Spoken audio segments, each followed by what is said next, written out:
други деца. Лисица, ете така ја викаат домашните Бисера, а ќе се запрашате зошто? Бисера не може да седи ни една минута на едно место. Се интересира за се и се што, кога некој зборува во другата соба, таа се нацртала таму. Никој ништо не може да скрие од нејзините крупни црни очи. Теа пак друга приказна. Баба и вели: еден збор, еден алтан.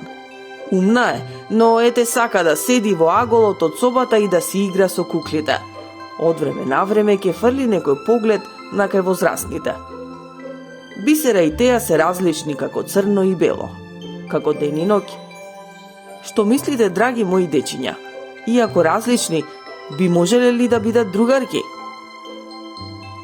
Ете да ви кажам јас, не само што можат, туку тие и тоа се, и тоа најдобри, неразделни другарки. Во градинка, на улица, во дворот кај Бисера, на тераса кај Теа. Кога двете се видоа првпат, возрастните не можеа да си поверуваат на своите очи. Немирните црни очиња на Бисера светнаа, а мирните зелени очиња на Теа се исполнија со радост. И наеднаш, како да станаа други деца. Си играа, си зборуваа, си шепотеа, се смееа, па дури и заедно плачеа. Дали ви се верува? Се скараа само еднаш кој да ја изеде последната чоколадна бомбона.